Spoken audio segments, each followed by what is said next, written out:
Okay, today we're going to be talking about the Middle Colonies.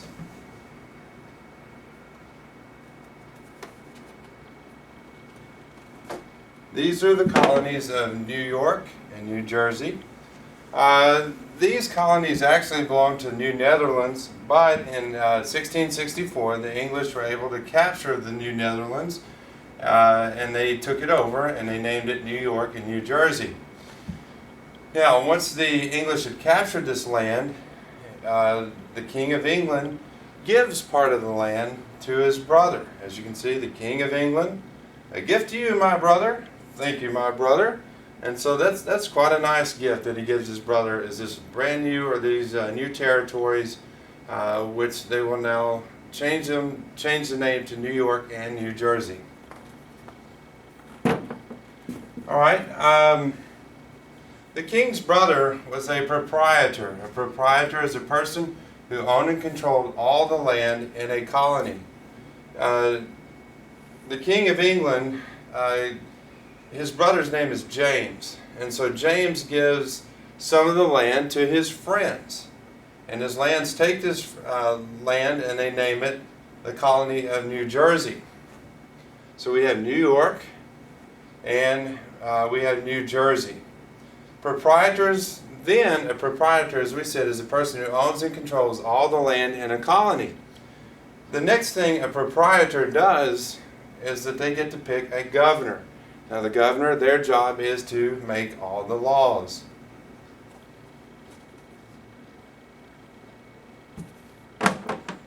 And the colonist, one of the things that's kind of unique at this time that they get to do, a colonist, or those people living in the colonies at this time, they have a governor that makes the laws, but they also get to choose representatives. That's people that's going to represent their group that will get to go and meet with the governor, and the representatives and the governor will come up with the new laws for the colony. Now, we have Pennsylvania and Delaware. These are other colonies in the Middle Colonies. It was founded by William Penn.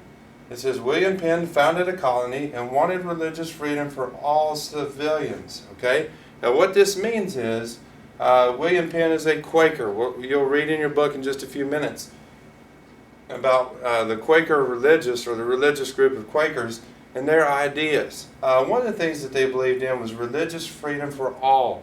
William Penn wanted to set up a colony where all Christians, no matter where they came from, could come there and worship God how they felt was the appropriate way. He also welcomes Jews to come. He also welcomes other religious groups to start coming to their colony. One of the things that you'll learn is that the other colonies that we've talked about in the past, especially in New England, those were Puritan colonies, and they had very strict religious beliefs. They believed that really they were the only ones that were worshiping God correctly. They did not tolerate any other religious group, so like if you were Quaker or another religious group, you would not be permitted in New England, as was the case in Rhode Island that we learned about previously. But William Penn wanted to start a colony where people could come and feel free to worship God ever how they wanted to. Even if you didn't believe in God, you could still come. He wanted you to come live in the colony, and it's religious freedom for all civilians. And this is kind of a new idea that we're going to be seeing take place, this concept of religious freedom.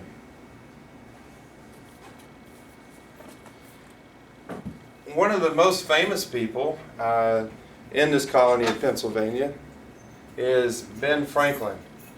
Ben Franklin is known for creating the Poor Richard's Almanac. One of the famous things, his famous quotes, was "Early to bed and early to rise makes a man healthy, wealthy, and wise."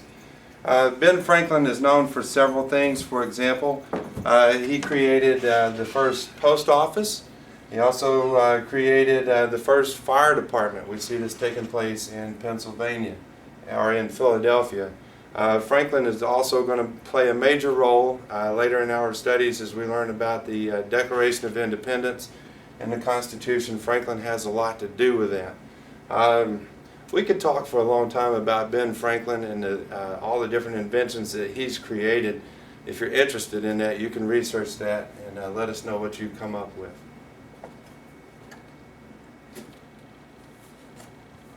Okay, to recap today's lesson, we have learned about proprietors.